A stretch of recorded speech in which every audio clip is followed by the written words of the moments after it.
All right, everyone. Welcome back to another weekly roundup edition of On the Margin. Today, I'm joined, as always, by my munificent co-host, Mr. Mark Yusko. Mark, welcome back. We missed you last week. Munificent. Thank you. Thank you for the welcome back. I apologize for being out last week, but I was actually out speaking at a private equity conference, trying to orange pill a bunch of very wealthy people in Utah.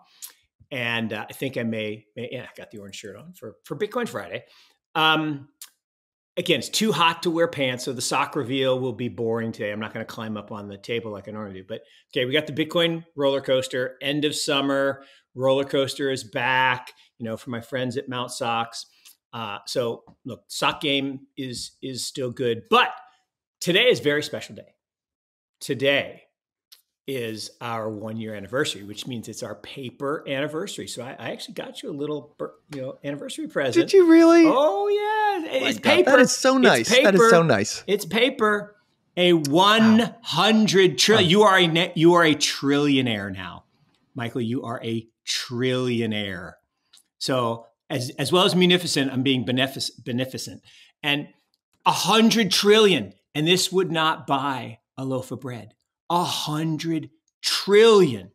And again, for people not, playing the game at home, 1 trillion, not 100 trillion, 1 trillion.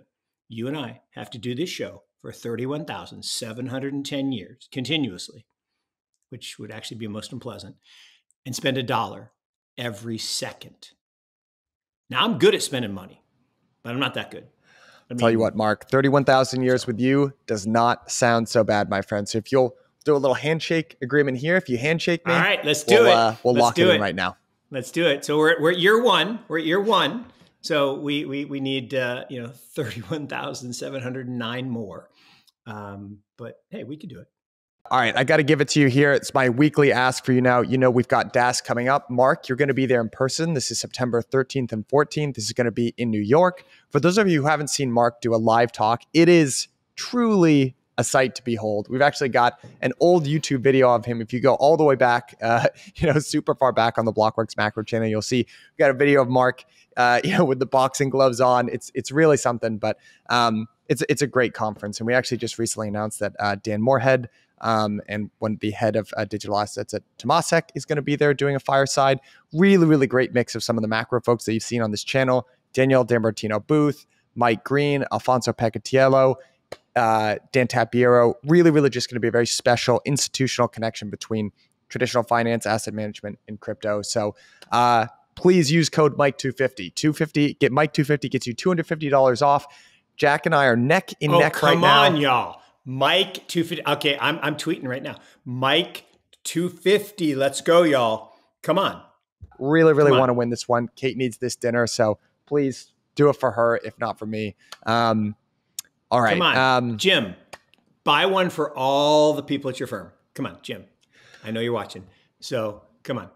All right, everyone. Jim Bianco is actually a good segue here into the first topic because we are going to be talking about bonds. So the 3 topics that we're going to be covering during this roundup is we're going to be talking about bonds to kick things off. Then we're going to be talking about the U.S. housing market, which I know you and I have talked about a lot, Mark, in the past. And then we're going to be talking about the labor market because those are some of the biggest takeaways from Jackson Hole. And frankly, I think it's the most important part of what's determining monetary policy and probably the economy moving forward from here over the next 3 to 6 months.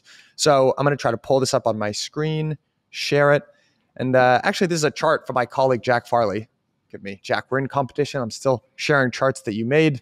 Be the bigger person here as per usual. But we're looking at an index that Bloomberg puts together about U.S. bond market. And as Jim Bianco has actually pointed out, the headline of this chart is that it's the worst start to bonds, year to date, basically ever, right? The kind of headline is this arbitrary figure. If you're down 20% in 1 year, that's a bear market. The headline is the first bear market for bonds in a generation. That's because it's referring to this particular data set here, and that only goes back to 1990. So as Jim correctly points out, it's actually the worst start to the year for probably more than the last 30 years here. So I guess, Mark, when we're looking at this chart, what's your takeaway? Look, nothing good happens below the 200-day moving average, so that's first. The direction of surprises tends to go in where you are relative to that line. So when you're above, you get positive surprises. When you're below, you get negative surprises. And we've had negative surprise after negative surprise after negative surprise with respect to interest rates. And I think most of markets didn't believe that, Jerome the hawk would be back, right? They thought that, look, when he was appointed, he was buttoned up, he wore his suit, and he was Jerome, and he was going to be this hawkish, Volcker-esque, uh, guy, and then he quickly, once Trump started beating on him, he quickly became Jay the Dove, and he backed off on raising rates, and then in 2020 he became J, just the letter J with the hoodie. He was a pusher, right? I mean, he was standing on the corner handing out hits, and I mean, no one believed that Jerome could ever come back. And I did a around the world yesterday, and I had this great cartoon from investing.com. They do these great weekly cartoons. And, when I was growing up, you had Alfred Hitchcock movies, and you had outdoor kind of big screen, drive-in theaters. And they had a great one of, and every poster, you'd see, the side view of, I don't like my side view, but the side view of oh my God, Alfred Hitchcock in the lower, and then the picture of the movie. And so The Birds was this famous movie about the birds attacking, and they got the hawks.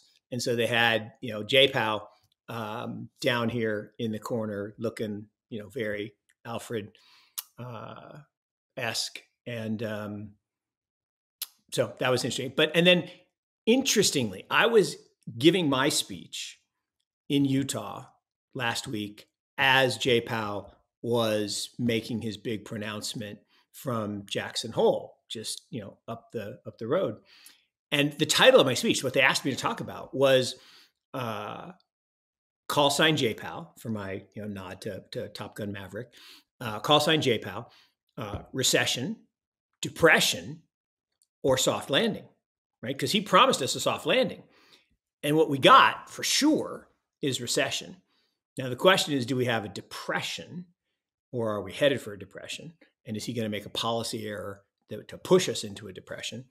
And that was the conversation. But I think, to answer your direct question, the bond market is a reflection of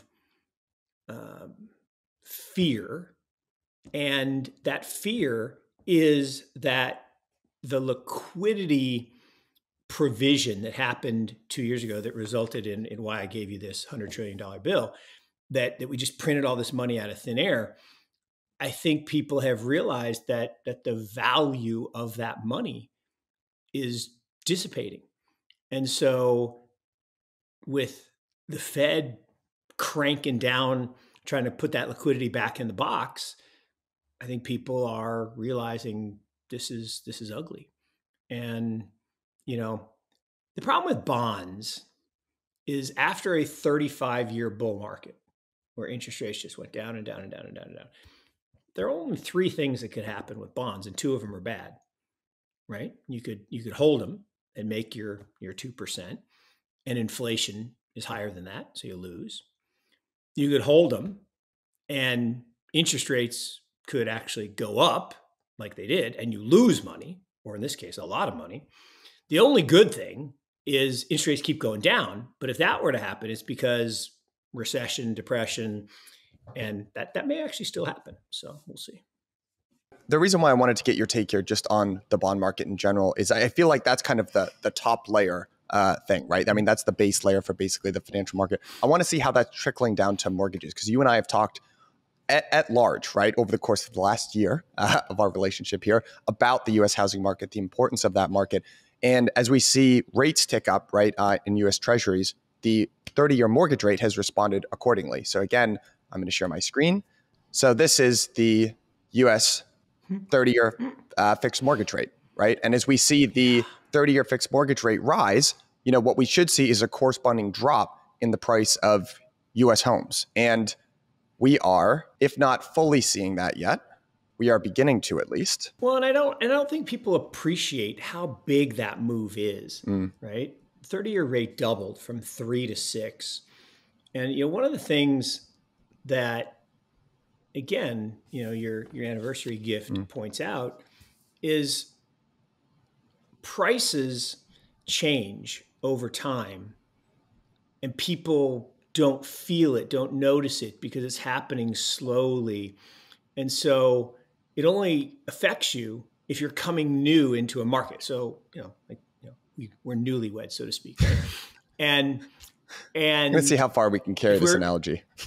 Yeah, exactly. So if we were out to buy a home, the fact is homes are unaffordable, right?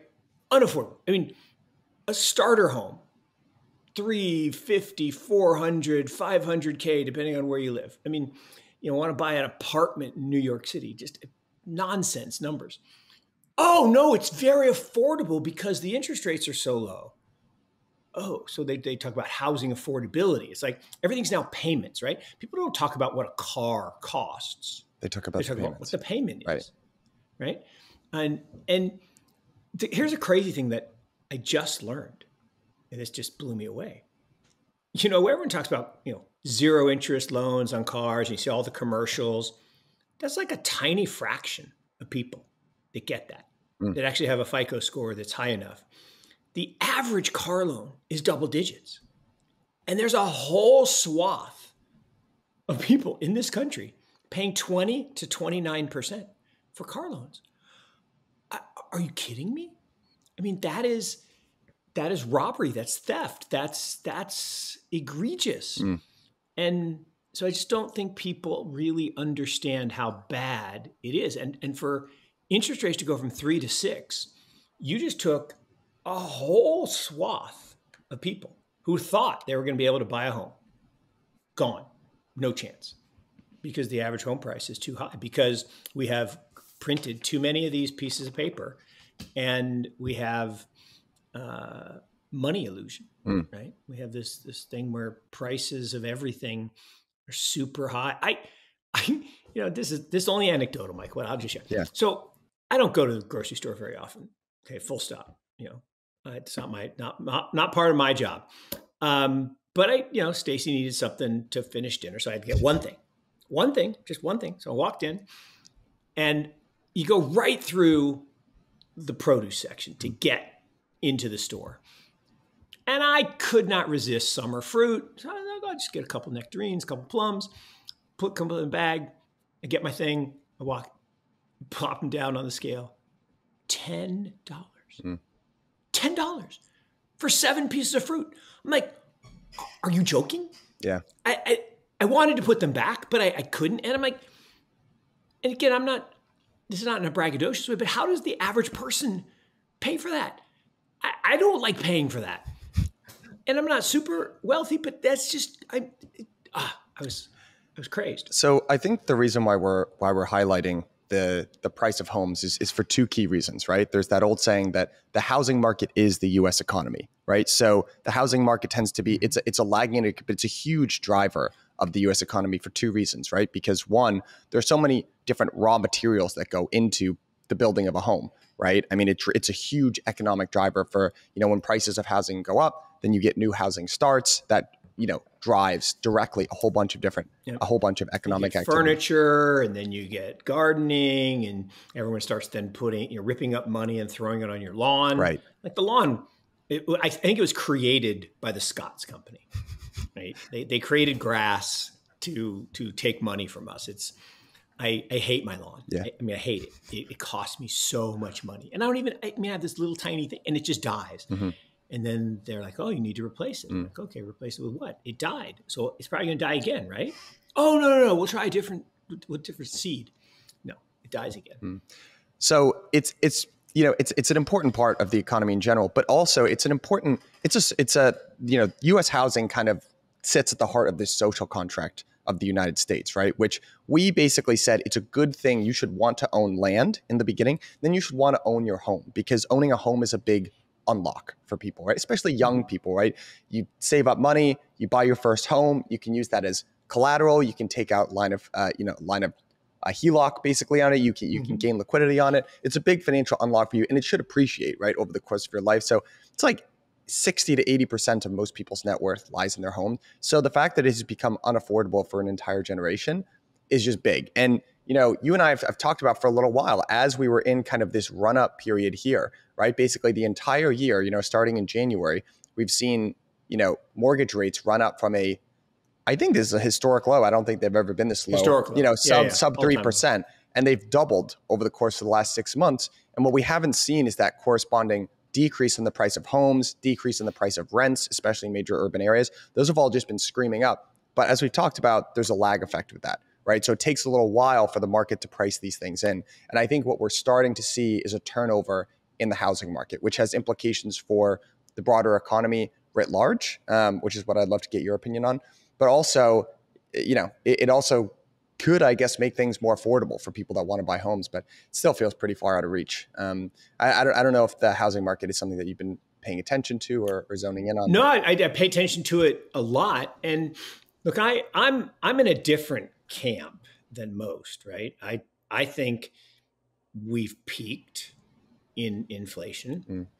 I think we've peaked in this interest rate cycle, and maybe he'll try one more time to get some bullets in the gun. But I think the economic contraction that's upon us, they haven't called it a recession yet, but the economic contraction that's upon us is meaningful and it's big. And I think you're going to really see it for all the reasons you just discussed, that this compounding effect as the ball starts to roll down the mountain, the snowball then starts to pick up size, and it's going to crush some people in its wake at the bottom. And I really think there's all this hopium, right? You see company after company this quarter miss earnings like badly. I mean, yesterday it was MongoDB, and stock was down like 25% in a day. And the problem is it's still selling at 7+ times revenue. So it could fall another 75% and still be expensive. But all kinds of companies, Microsoft, et cetera, miss badly. But then promised, by the end of the year, we're going to be at double-digit growth. No, you're not. And saying it won't make it so. And so I think this chart, particularly the housing price drop, is absolutely real. Like, just again, anecdotal. On my street here in Chapel Hill, a year ago, because my son-in-law and daughter moved back here from California, and they were ready to buy a house, and they went out to look, nothing. I mean, nothing. And anything that came on the market, 20 offers. Gone, 20, 30% over asking price. I mean, it was cray-cray. And you can see that big spike, that 3 lines over spike. And now one just went on the market at the end of a street, another one went on the other end of the street.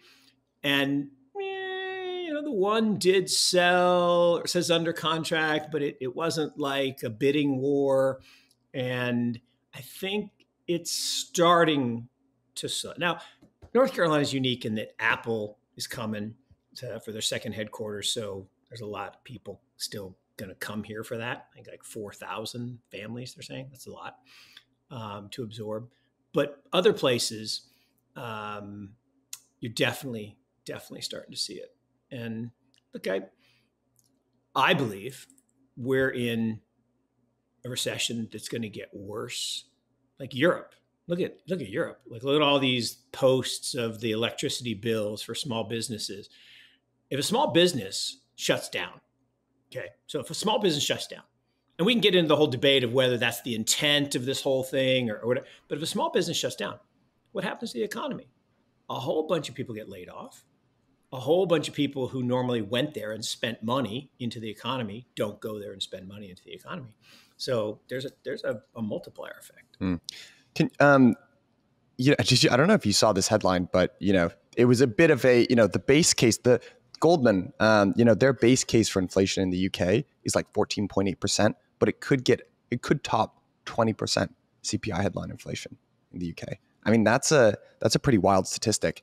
And I guess the reason why we're bringing up, bonds, housing in general, you and I have talked a little bit about, obviously we saw one enormous sell-off rate basically starting, and everything kind of peaked in November, December of last year. But then we've seen a pretty big rally since then, right? And you're starting to see some people say, well, is this, inflation being transitory and we're moving back and everything's going to kind of resume?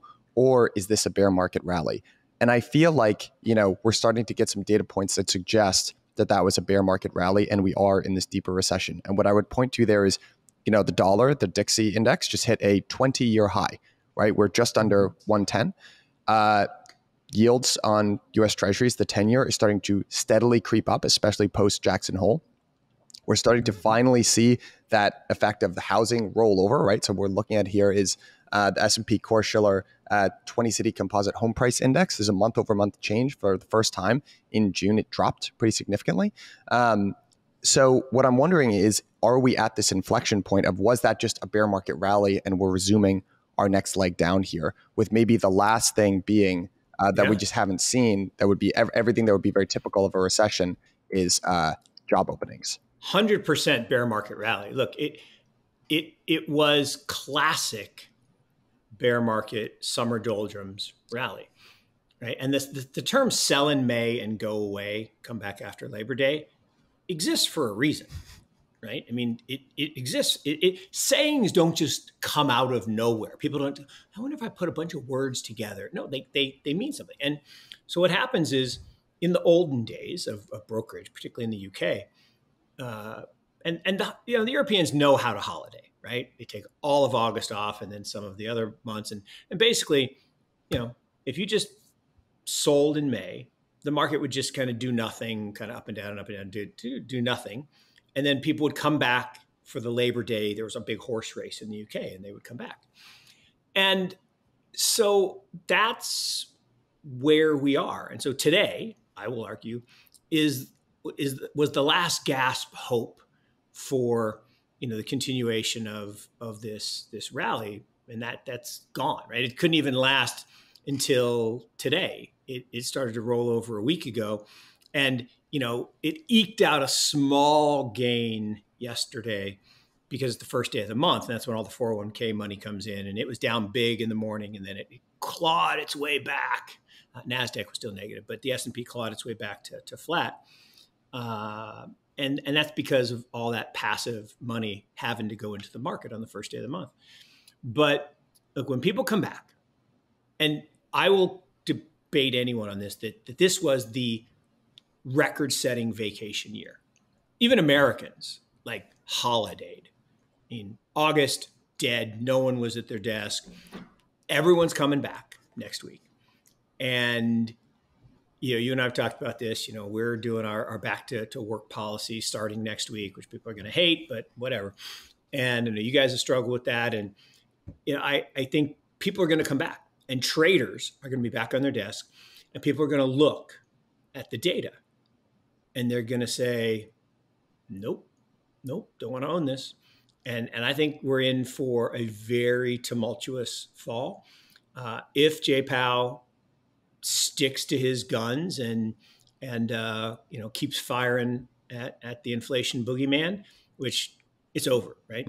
Oil sub 90, oil's heading to 60 by here, mark my words, by the election, oil will be $60. Gasoline will be hovering. They're going to try to get it sub $3. I don't know if they'll get there.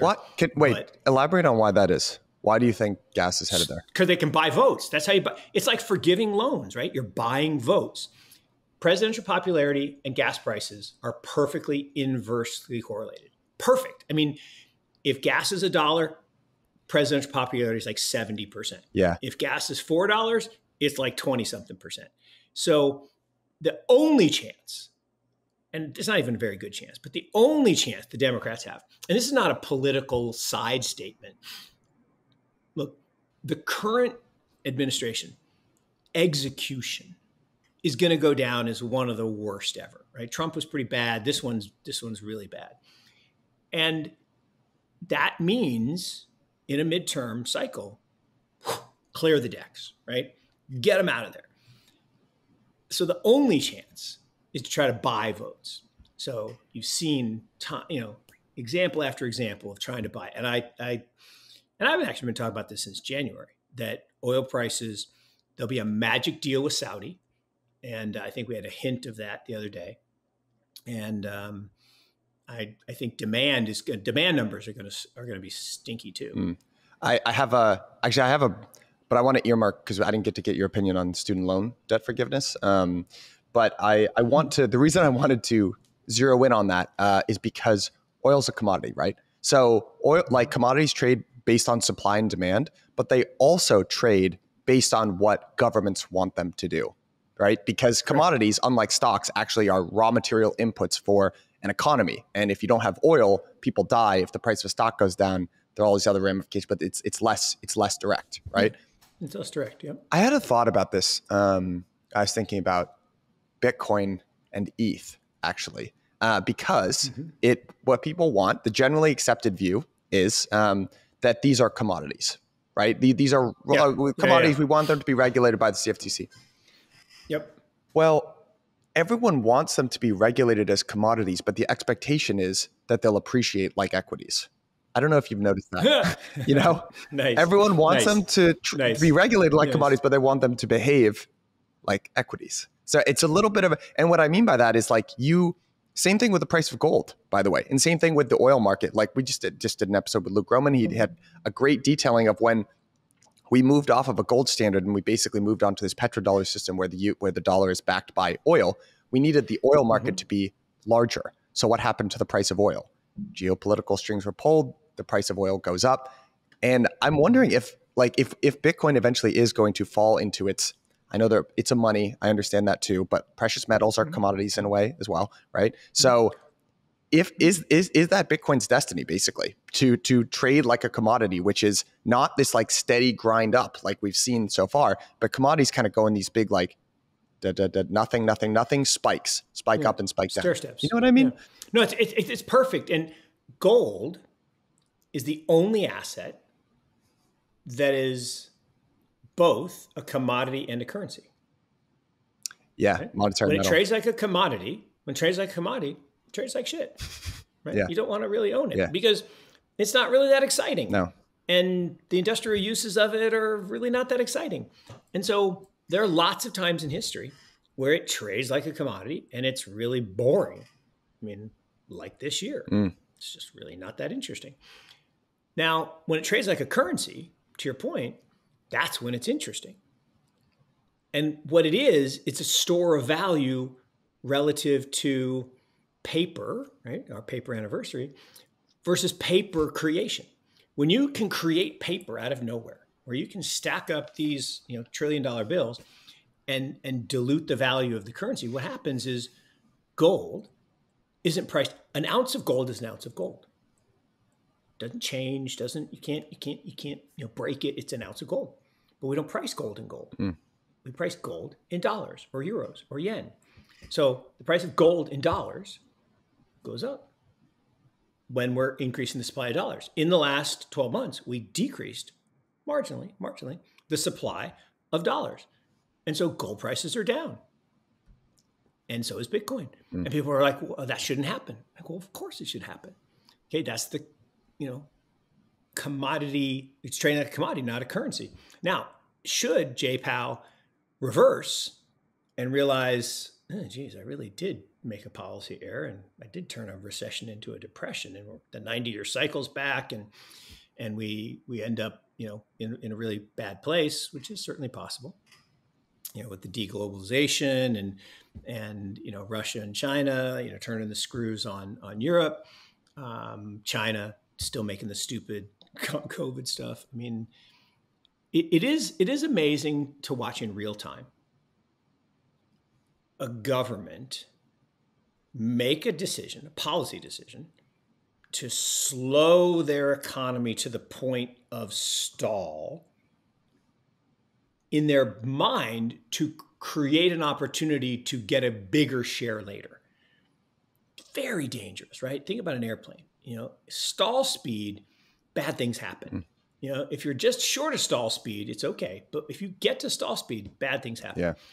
And I think that's China's plan is they're trying to your point, reduce the petrodollar world, right? They're trying to price oil in renminbi and euros. I mean, renminbi and rubles.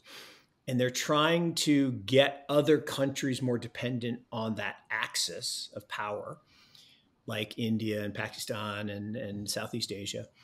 And it's working, right? It actually is working. And everybody says, but the dollar's so strong. Well, it's strong against the yen and the euro, but it's not strong against the ruble. It's not strong against them. It's a little strong against the renminbi lately, but over 2 years, not so much. And so I think there's a lot of things going on geopolitically behind the scenes that people either aren't paying attention to or they're not really fully internalizing. I also have a hard time with China specifically because China is so important, right? It's so wildly important. So important. But most of the information that I get, the podcasts that I listen to, the news that I consume, it's produced by Western sources, right? And I just feel like I'm missing this huge amount of stuff. And my best friend is this guy. He's an English guy, and he pointed this thing out to me a little while ago that that resonated with me, which is when he's in Europe, in the UK, everyone says, oh my God, man, like things in America, because what they hear from the BBC is like, it's all gone to shit. Basically America's falling into the sea. It's a bunch of rednecks. Everybody's killing each other in Chicago, and then they hate each other. Polarization. And then he comes over here and it's like, not so bad. So we're hearing all this stuff about Europe, like, oh my God, like what is Germany doing? Like they're completely up shit's creek. And he's like, when I go back over there, it's not the same sentiment that I hear so one thing that and especially, right, if you think about the cultural bridge in between the United States and in Europe, just think about how wide the gulf is in between the US and China. And again, I had this conversation with actually someone who she spends her time in between, China and the US. But a big thing that she's like, I haven't heard this reported on basically at all in Western media sources is the big difference between the US and China is the CCP doesn't abdicate power, right? Like the Republicans, Democrats, is for as dysfunctional as they are, for the most part, there's at least the peaceful abdication of power and the transfer of power between these two parties. CCP is the CCP, right? They're there. So what they need to do is they need to demonstrate their value prop to their people time and time and time again, especially in the wake of like all these authoritarian things. So the cultural aspect of this is that the CCP essentially, and she specifically, hung his hat on, we handled COVID better than the West, right? See, there's the Western ideology, how they do things over there. Then there's our Asian values or whatever it is today. And they really hung their hat, like, we handled this a lot better. So that's why COVID zero, it's become a symbol of like, this is why our system is better than the system over there, right? This is why you give up some of your freedoms because 100%. We protect you from things like COVID. So maybe they're playing some kind of geopolitical game where they're trying to squeeze, but maybe it's also just a freaking campaign promise, just like anything else. Yeah, no. It's a great analysis, but I think again, we don't have time to go all the way into it. But look, I drive a Kia Niro, and I just got the email. My dad drives a Kia. I know, I love my car, but I just got an email from the dealer saying, "Hey, your car just turned 5." And literally, and then yesterday in the mail, I got the title, so paid it off. And so I'm like, all right, I'll go. Maybe it's time I should upgrade. Maybe I should trade it. None. Zero. I defy, if someone watching can find me a Kia Niro, I will drive to, or I guess I'll fly to wherever it is, and then I'll drive it home, but can't get one. And it's because of this supply chain, daisy chain, starting from Chinese components. And so it's just, there's a lot of things going on that are so interrelated. And this idea that well, we in America, it doesn't affect us and we're good and we're not going to have a recession and we're not going to slow down and life is going to be great. I don't see it. Okay. The last thing, this is what I also want to get your opinion on before. I do want to get your opinion on the sailor tax thing as well. But the last thing on the economic data here is just, we've seen a lot of starting signs of a recession. What we haven't started to see is the US labor market cool. And the reason why we know that's important, right, is because arguably the reason why Jerome kept his foot on the gas for as long as he did, right, last year was that we saw this, persistent weakness in the labor market. The Fed has a dual mandate. They have price stability and they also have unemployment, right? So, price stability obviously is taking the driver's seat, right? And he wants to be Volcker and not Burns, but let's not forget it's still an important part of their mandate. And what we've seen, so we know that the Fed pays a lot of attention to this. Labor market still looks strong. There are these crazy stats, like 2 open jobs for every unemployed American. So, walk me through why that is when we've seen such a... Well, it's again, it's illusion. That JOLTS number that everybody talks about, the job openings number, people don't understand technology. In the old days, you took out an ad in the local paper for hiring people local because we were local markets. Today, in a remote work world, you don't take out an ad in the San Francisco Chronicle to hire in San Francisco. You take an ad in 50 different states. They're counting all of those as job openings. Like, it's the same job 50 times, you idiots. Wait, seriously? Is that what they're doing? Oh, yeah. They don't. It's just like when we report retail sales, they don't adjust for population growth. Like, what do you mean you don't adjust for population growth? Of course, there's going to be more retail sales if there's more people buying.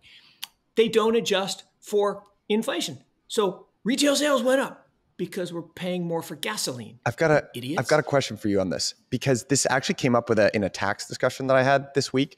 And the subject kind of came to like opportunity zones. If you look at opportunity zones, are basically this enormous tax incentive to invest in underdeveloped areas. Tax dodge for billionaires. Right, tax dodge for billionaires. But the idea was, right, like you want to invest in, it was a tax incentive. You could roll capital gains tax for a period of time if you invested in these But if you actually look at where the opportunity zones are, it was really confusing and it made very little sense. And because there were these like really gentrified parts of like Williamsburg and Greenpoint that were opportunities, and turns out they were using census data. It was stale data from like, they do a census once every 10 years. So they were using stale census data, and parts of what were bad at that time have now completely changed. And when we've talked about the birth death ratio, right? I mean, 70% of the numbers that got reported yesterday and every Thursday aren't real, right? They're literally manufactured data, because in today's world, literally, you could count every worker. I mean, you could use satellite imagery if you want, but we could actually look at their tax receipts, because people actually pay, well, not everybody, I guess, but they pay their payroll taxes, right? And we can count that, but we don't. Yeah. And I really want to go ask them. I'm like, so you've been using this birth death ratio thing forever. Okay, long ago when it was hard and you'd have to go find the little pieces of paper where people wrote down and put them in file cabinets. Okay, that's too hard. But today, it's pretty easy. Electronically, I said, you can watch people walking into the office. I mean, it's like counting cars in parking lots for satellite imagery. So the fact that they still use it is weird. So I want to ask them why. Well, it's because you can create, it reminds me of the old joke, the accountant, right? The guy's interviewing the accountant, first candidate comes in. I actually love this joke. Oh, what's 2 plus 2? 4, thank you very much. Second person comes in. Okay, what's 2 plus 2? 4, thank you very much. Third guy comes in. What's 2 plus 2? What number do you want it to be? You're hired. You're hired. Yeah. I love that joke. What number do you want it to be? And I think that's the world in which we live, right? The bezel, right? As John Kenneth Galbraith called it, the bezel, which is the amount that's stolen, increases as times continue to be good, because people get away with it. They're like, oh, I'll do a little more. I'll do a little more. I'll do a little more. But then somebody finally says, oh, that's bad. You're in trouble. And boom, there's a reset. And regulations come out, and they enforce regulations that they should have been enforcing.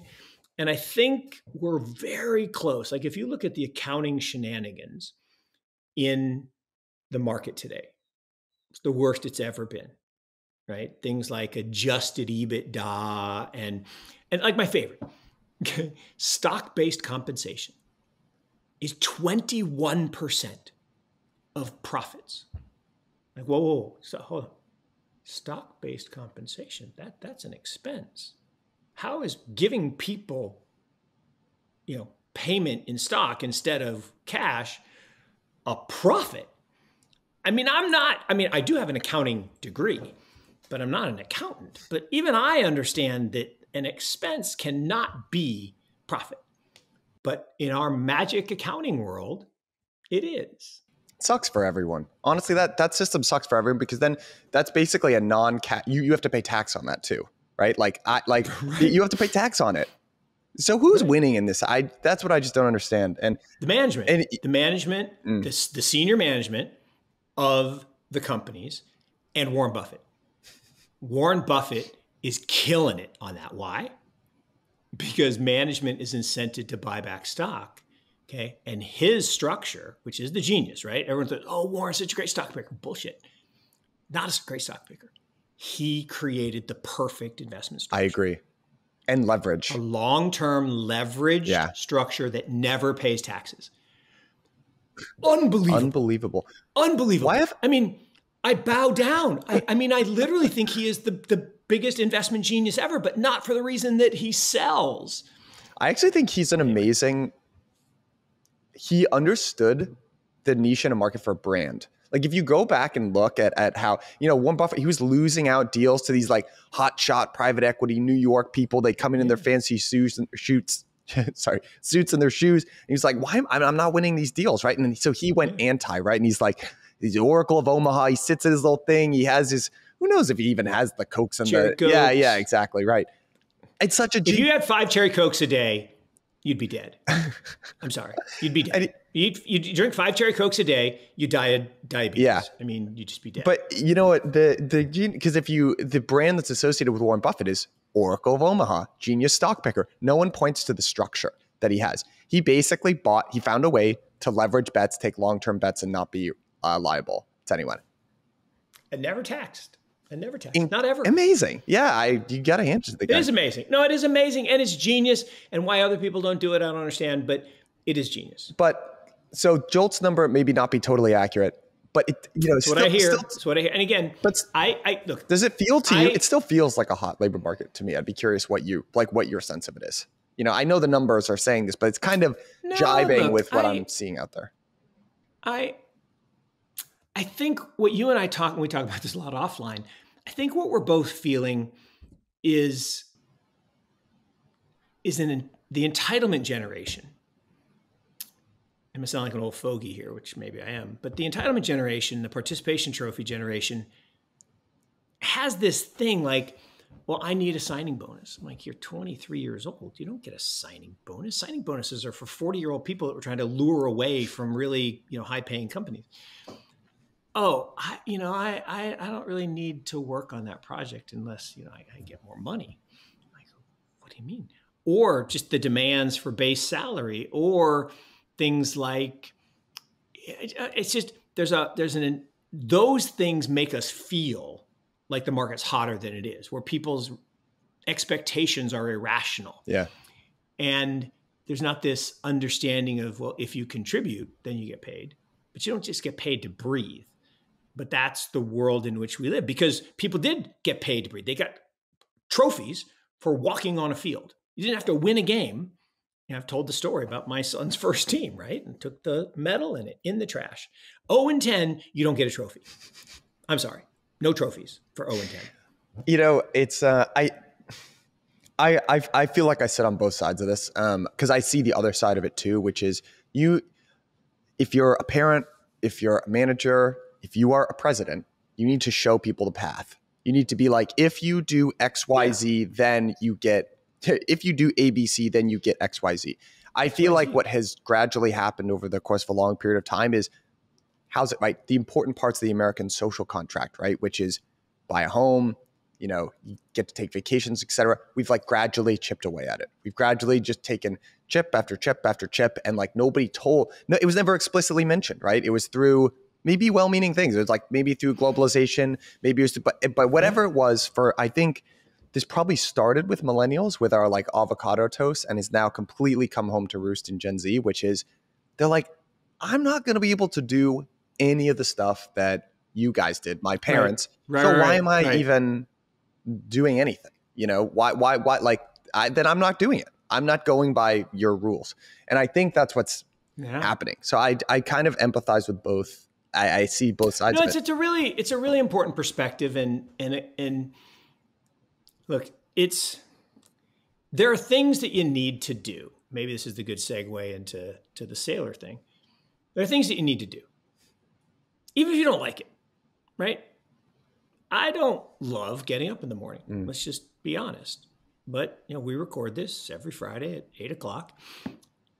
Well, except when I'm on vacation. But and I don't like it, but I do it because it's part of life, right? And there are plenty of other things I don't like to do. I don't like to pay taxes, but I pay my taxes. Why? Because that's part of the social contract. And I try to avoid paying excess taxes. I like to minimize my taxes, but there's a bright line. There's avoidance, perfectly good, and you should do everything, right? Every trust, every offshore, whatever is legal, whatever is determined to be sound, do it. But don't evade. Because if you evade, bad things happen.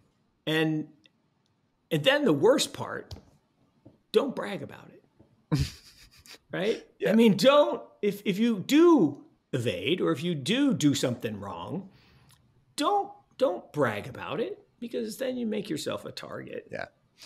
So what we're talking about here is Michael Saylor, right? Being accused of tax fraud by the Washington, D.C., district attorney or attorney general, whatever. I mean, it's both Michael Saylor and MicroStrategy as a whole for having assisted him with evading his taxes. And the idea basically is he's been living in D.C. for a period of 10 years, has paid zero income tax. And, to adding, insult to injury, multiple podcasts are now resurfacing clips of saying, like, don't you try to tax me. I'll fake, dying on a boat, or I'll move to this state. And it's like, okay, but you didn't do those things. You stayed in DC. Exactly. Exactly.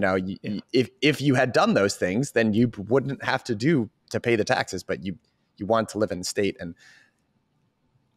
message to everybody watching: what you do or say on Instagram, podcast, lives forever. People will find it. And don't do stupid stuff where it can be recorded. Yeah. And I marvel.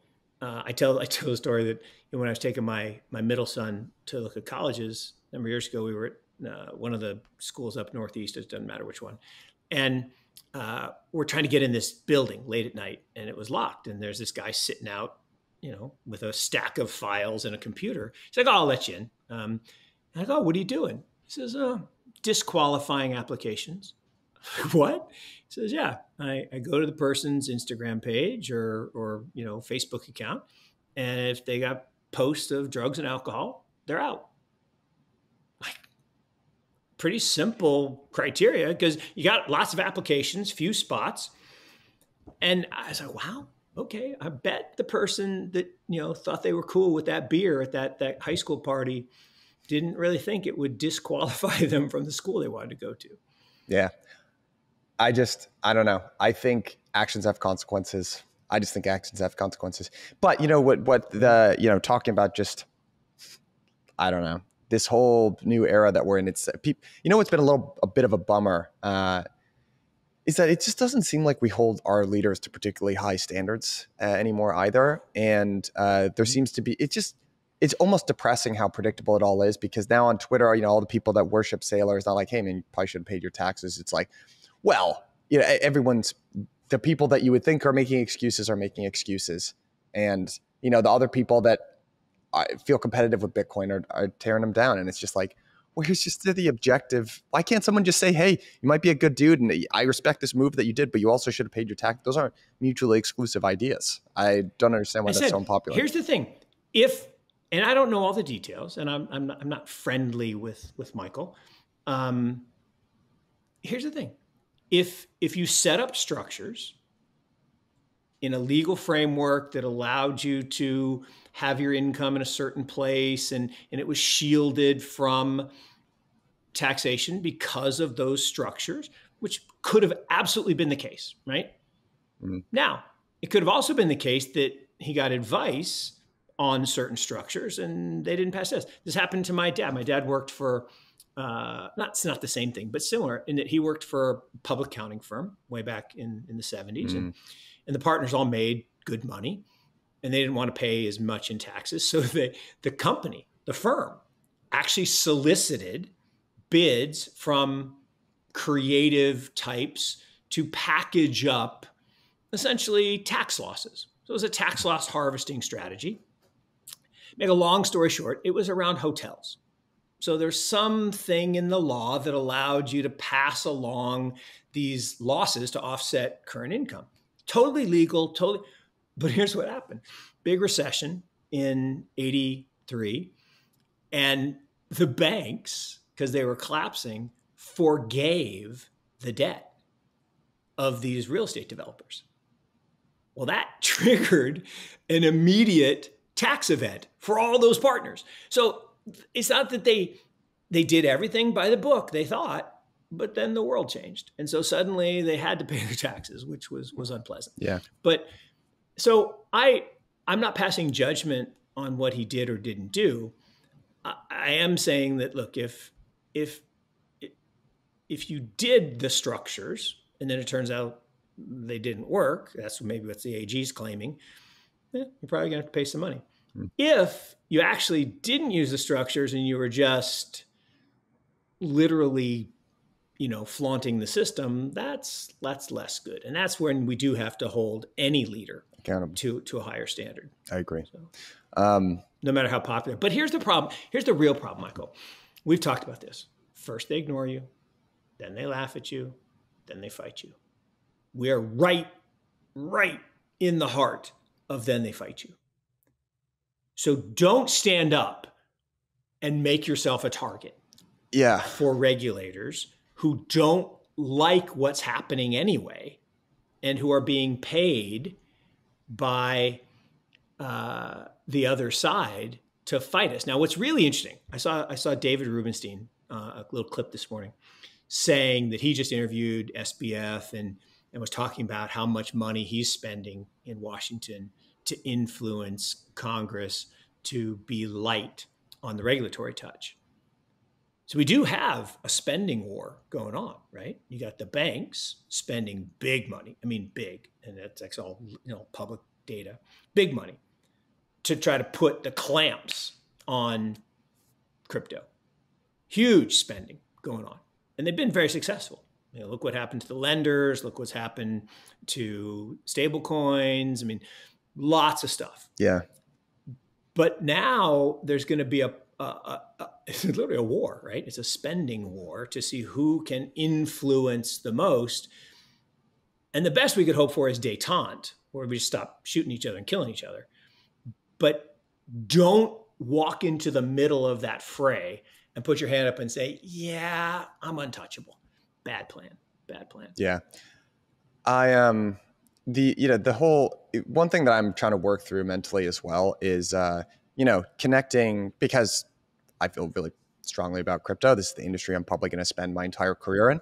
So I feel like it's very exciting, but if we want to connect that to some of the problems that we're talking about, the rewriting of the social contract in America, record wealth, income inequality, crypto doesn't solve those issues. Need to be solved.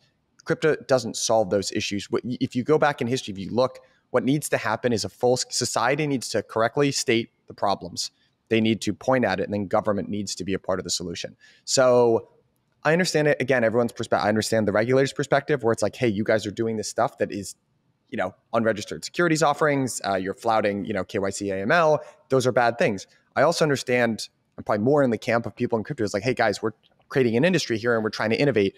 Don't hamper us, or just give us the framework so that we can operate in a compliant way, which they haven't. Absolutely. Give me the rules. Give me the rules. Just give me the rule book and they haven't done it but government needs to be part of the solution here. That's what I'm trying to figure out, is like, at some level, we can't just be like, the government it's corrupt and it's lost. And I don't know that. Well, no. And I will give, it's probably the only thing I'll compliment Biden on, which is not a political leaning statement. I mean, I just think he's been one of the worst execution administrators I've ever seen. I just disagree after disagree. But the one thing I will give them credit, the executive order on crypto, A+. I agree. Right? Yeah. Wasn't heavy-handed. It was, okay, y'all, different regulatory, get together and come back to me with a plan on how you're going to divvy up the power and who's going to do what. That was measured. It was actually kind of set out a nice little framework. So I'll give you an A for that. And as I said, up to Gensler taking over, I give the SEC an A. I thought Jay Clayton did an unbelievably good job being prudent, being consistent. Consistency is all we want, right? If I know the rules and I know they're not going to change, I can play the game. But if the rules are constantly changing, I mean, imagine being up to bat and, you got 2 strikes and then the ump says, you're out. What do you mean? I got another pitch. No. I just changed the rules. 2 strikes, you're out. I got to get home. So you can't change the rules in the middle of the game. Agreed. I'm completely on that page. Actually, let's just do super quick lightning round. What did you think of the $10,000 up to 20 for Pell Grant recipients? What did you think of the student debt forgiveness? Normally, I would say dumbest idea ever, hate. But my wife turned me around. She did some work, right? She actually did some work and looked at some opinions. And I don't like the idea of canceling debt because somebody's liability is someone else's asset. I hate that, right? If I bought a bond backed by that debt, well, how do I get paid? Well, the government is assuming that liability. So in theory, the asset holders can be made whole. Okay. Well, who's going to pay for the government? Everyone. Well, taxes, everyone. Okay. So now I don't love that, but here's what I believe in social safety net. Absolutely believe it. And I believe that if you try and you succeed, you shouldn't get it. Right? Like I believe, now probably going to pay for this later, but I believe that I've been paying in Social Security my whole life and touch wood, been lucky, and I shouldn't get to claim it. It's like you pay your insurance premiums on your house. Your house does not burn down. Please don't burn down. Okay. You don't get your premiums back. Now, we don't run it like an insurance company. We don't invest the proceeds and make it work like Temasek does or government of Singapore. But that said, I do think that if you tried to get a degree and you went to trade school and you incurred some debt, and you became an electrician and you're making a good living, nope, I don't believe you should get your debt repaid. If you went, got that degree, didn't make it as an electrician, got laid off, you're working at fast food, minimum wage, I'm okay with that. So there's a level of, if you tried and failed, that's what the social safety net's for. To make it blanket for everybody, I don't like. And then she pointed out, and maybe this is a little urban legend and maybe it's a little out of place, but I do agree that the New York and California had free public education, public university education. And the Reagan administration had this guy said, and this is the quote, and again, I don't know if it's urban legend or real, that the problem is we're creating an educated proletariat. That's bad. Because here's the thing. Go back to the framers. Who got to vote? Wealthy, landed gentry, white males. Women didn't vote. People of color didn't vote. Why? Well, they weren't educated. It was only the educated that vote because we're the only ones that know how So as much as we love what the framers wrote, the Declaration of Independence and all that good stuff, and there was some badness at the top, right? Mm-hmm. So fine.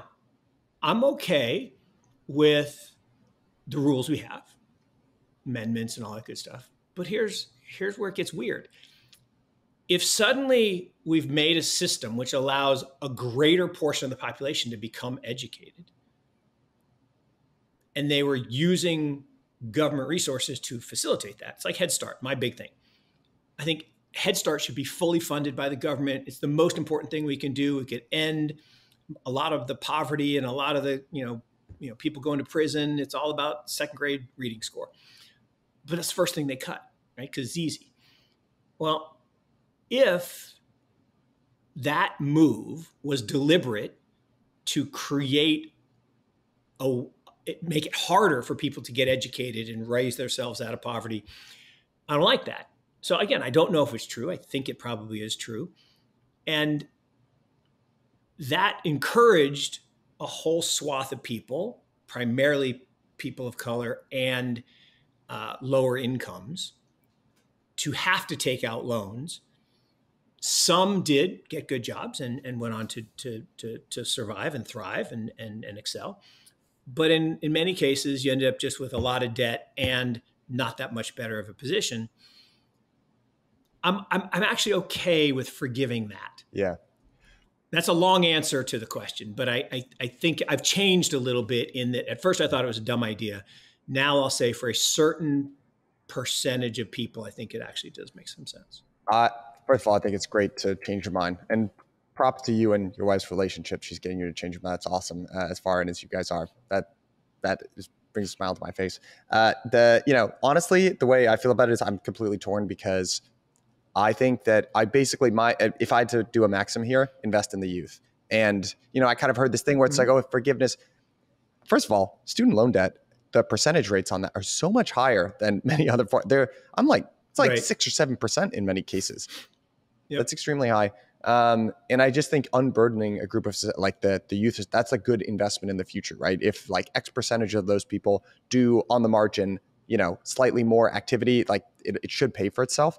But it's also, it's like if you have 5 kids, you give dessert to one of them and see how happy everyone is. It's very difficult to give handouts to small. And it's just one more data point in, we've been kind of outlining these 2 potential futures for the US: austerity, raising rates, restoring, taking our medicine, or going the other way, handouts, inflation, financial oppression. And it's just, this is another tick in the box of, headed towards the second one. I will push back just a touch. Please do. I agree with you, but the only pushback I have, investing in the youth, 100%, best thing you can do.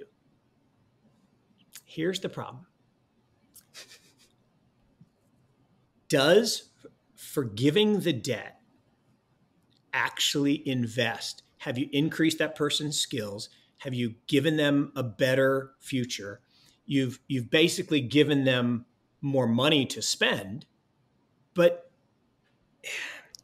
I don't know. I don't know because to me, what I'd rather do is put them back in school, right? If somebody went to school to get a degree and they didn't get the degree that allowed them to move up, however we measure that, then let's get more education. It's like I use the example of when Trump came down to North Carolina when his campaign, he went to this woman. This woman worked at a textile mill. She's like, how are you going to get my job back? She's like, I promise you, I'm going to get your job back. I'm like, no, you're not.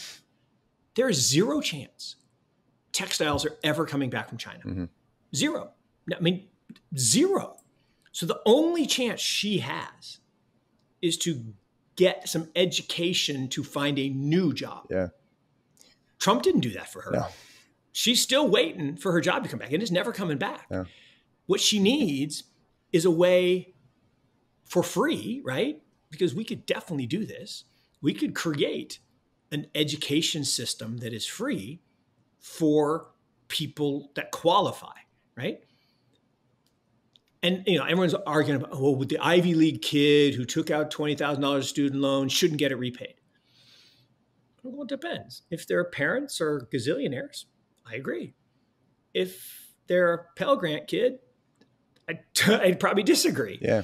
I mean, or a Questbridge kid, first generation, I probably disagree. So now look, flip side is, just back to my wife. My wife and I, we were young, right? I look at the picture. It's right over there. You can actually see it over there. Nice. Right there. I mean, and you can't really see it, but we look like children. I mean, we were children. We were 23 and 22. And like, who let us get married? But my parents actually tried. Like, well, if you guys get married, we're not paying for your second year of business school. Thinking that might deter us to wait a year. Like, yeah, whatever. I'll just get loans. So I took out my $20K And 10 years later, I made the last payment, and I'm proud of that. And it taught me some things. But it's different, right? I mean, I had the first 5 years paid for. Yeah. No, it's way different. Yeah. It's way different. I had the first 5 years paid for. I got a job. Now, I wasn't making a lot of money, $35,000 way back when, but I got a good job.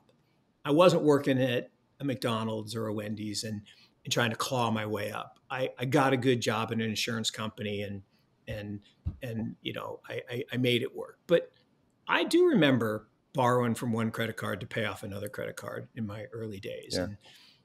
And I did it and I survived it. And I did learn about discipline. I learned about budgeting and all those are good things. But at the end of the day, I'm privileged, right? I mean, I know I had a way big head start relative to most people, and I'm grateful for my parents, and I'm grateful for just, you know, that blessing from above. But I actually do feel really strongly about this, and I've actually done a lot. I don't mean again a braggadocio way, but you know, I do have multiple foundations that focus only on early childhood education.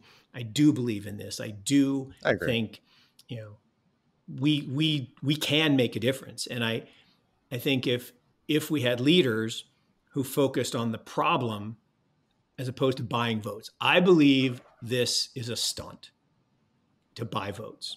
I believe it's nothing more than that. Now, some good will come of it, I believe. I agree. But I think it should be a more blanket plan to raise up, to invest in those youth. And this, again, a long way of agreeing that your point, invest in youth, is always a good investment. But I don't think this is that. I really don't. Yeah. Mark, unfortunately, we've run out of time. Best hour of my week, my friend. 1 year. I will see you here awesome. Same time next week. Awesome. Congrats. Thank you for the invitation originally. Thank you for making this so much fun. And I look forward to the next 31,709 years together. Me too. Cheers, buddy. Bye.